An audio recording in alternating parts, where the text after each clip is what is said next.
né? Nosso grupo é o grupo da turma F1 e quem tá no grupo sou eu, Marília, Esté, que vai apresentar sobre esse trabalho comigo, e Karine e Caio, que também ajudaram a nos auxiliar nesse trabalho.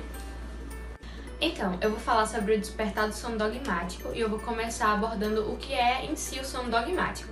E o sono dogmático, ele vai ser uma realidade que a gente cria na nossa cabeça, ou seja, que a nossa razão pensa, e a partir do momento que a gente pensa, essa realidade começa a existir. Ou seja, se nós pensamos em Deus, a partir do momento a gente cria um Deus e ele começa a existir, e por isso nós pensamos que ele existe.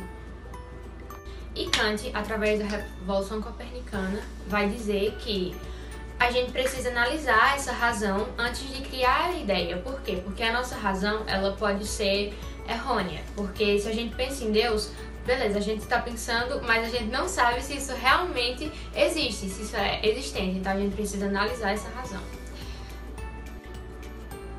Kant acreditava que existiam duas formas de conhecer as coisas. A forma a posteriori, que vinha somente da experiência sensível e sensorial e partia de indivíduo para indivíduo, e a forma a priori de conhecer as coisas, que é a estrutura interna da própria razão, e é como se fosse uma verdade universal para as pessoas. Kant acreditava que a gente não poderia conhecer as coisas em si, ou seja, os números. A gente só poderia conhecer a organização dessas coisas pela nossa razão, que Kant chamava de fenômeno. Conhecer é formular juízo sobre as propriedades de um objeto e excluir as propriedades que ele não pode ter.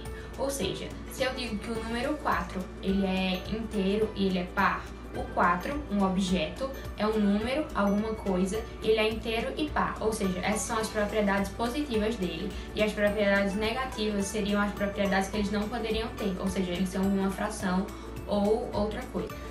Um juízo é a propriedade que nos permite conhecer as coisas, mas somente as coisas que possam ser analisadas pelo espaço ou tempo que nós conhecemos. Uma coisa só existe se puder ser objeto de um juízo.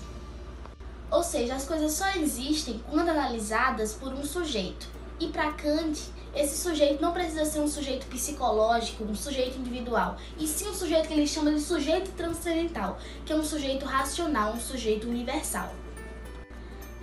Para Kant, a metafísica possível é aquela que usa os objetos do conhecimento da ciência, ou seja, o tempo, o espaço, a quantidade, a casualidade e a universalidade.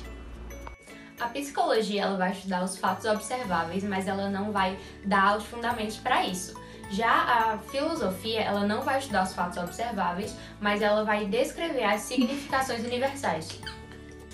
Heidegger fez alusão à filosofia de Aristóteles no estudo do ser enquanto ser. Só que Heidegger fez uma pequena diferença quando ele produziu o ser ontológico e o ser ontônico. O ser ontológico para Heidegger é o estudo do ser normal, e o estudo ontônico é o estudo dos entes do ser.